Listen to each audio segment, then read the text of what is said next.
How does this end? Somebody asked me today while I was at lunch.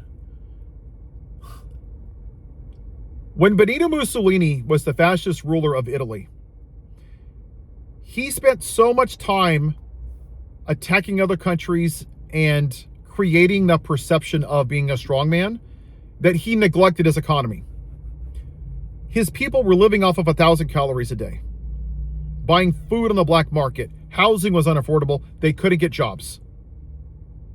Now, how did that end for Benito Mussolini? They took him out back in the woodshed and unalived him. They drug his ass all the way back to the square, murdered his mistress, hung them up in the square, and stoned them for 3 days. That's the reason that Adolf Hitler wanted to be burnt on fire, because he didn't want his body to be embarrassed like Benito Mussolini. That exact same playbook is happening right now. You have a mediocre white man, orange man, what do you want to call him, a child molester, that wants to create the perception of strength for his racist, dumbass, inbreed base. What's happening in Venezuela? They love it. Invade Greenland? Yeah, bring it on. We're tough. We're the best. I need toxic masculinity, American exceptionalism. We're going to destroy everybody. Cuba? Yeah, go for it. Big strong man. Yeah. January 6th, where you beat police officers? Yeah, manly man. They don't care what happens to the country.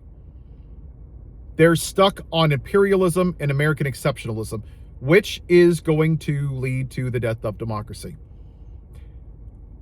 And on the other side, you have the do-nothing Democrats that are sitting by and watching it happen, saying, vote for us in the midterms. Give me $10. Watch me write strongly worded letters while democracy's burning. So let's play that out. We're in January. Okay? The midterms come. Assuming we make it there. Let's say the Supreme Court overturns the Voting Rights Act in June or July. And these racist red states, these white supremacists, modern day Klan members, gerrymander the crap out of black districts, and they're all white now. And then racists take it over. And it's to the point where it's a razor thin margin in the congressional seats. And let's say the Democrats win by 5 seats, okay? Donald Trump goes, well, I think that's fake news. I think it was rigged. I don't believe it. Pam Bondi, wouldn't you agree? Yes, Daddy. Whatever you say, Daddy. I'm going to go after lawsuits.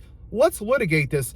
In fact, I think we should actually take the voting machines and let me decide if everything's okay. I'll decide. And then we're going to suspend elections for now. Because if we don't make it to the midterms, his plan, which I predicted last year, is martial law. He wants civil unrest so he can suspend elections. That's just true. So, for everybody that keeps simping for the Democrats, you're assuming that we're going to have a democracy in November. You're assuming that somebody's going to hold the DOJ accountable if they go after everybody. They're not. They're not fighting right now, today. They're playing political games. They're complicit just like the Republicans. I don't know if this country is going to make it through this time. The reality is there's still too many people that are just living their life like everything's going to be fine and business is as usual, and the midterms will come and the pendulum will swing back to the left. Let's assume that the Democrats win. Okay, let's just play this out. That doesn't affix white supremacy, does it? It doesn't address it. And that's my fear with this country. That if the Democrats somehow win, that this country will once again push it back under the rug for another 400 years and ignore it, because it's not happening to them. When I hear somebody said, well, wait for the midterms, what I hear is a bunch of white people saying, I don't really want to talk about the problem, and I'm unwilling to be uncomfortable to address the actual problem with the United States of America, KKKA. That's what I hear. That's why I don't care who wins the midterms. Because they're two sides of the same coin. Neither one of them actually care about us. They care about getting money from AIPAC And the companies that get funding for Israel, that build the machines and equipments and AI and technology that go to Israel. There's 11,000 companies that benefit from that. They get money too, along from AIPAC. Corporations that they don't tax. Dark money that they don't report. We're all getting played by rich people and politicians on both sides of the aisle.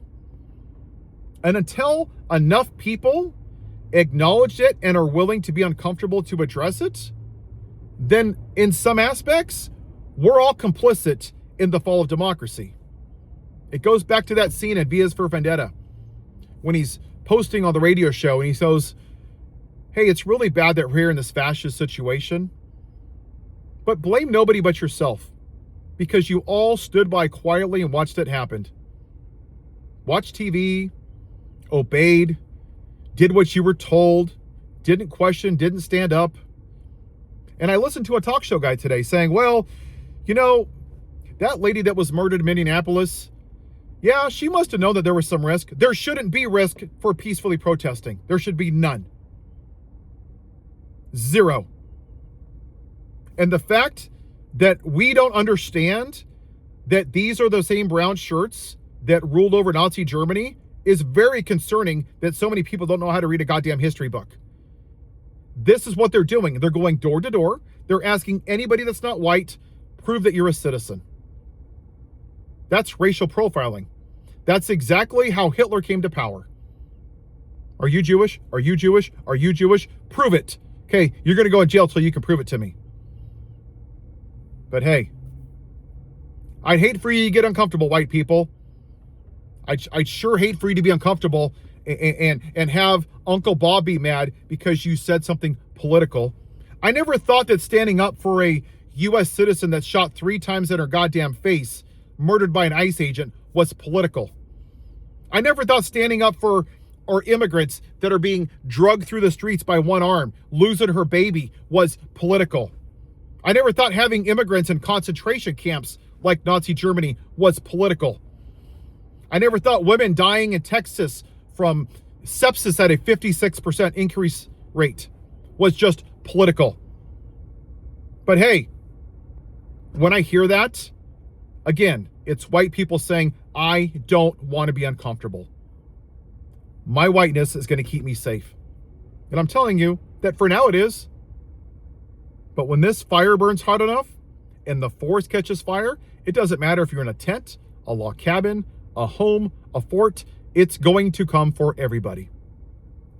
You can voluntarily be uncomfortable now, or you can prolong it and live off of breadcrumbs and live off of your privilege until the very last second. But the darkness will come for you. The economy will tank, and this country will fall at some point. I do believe that. Have a good day.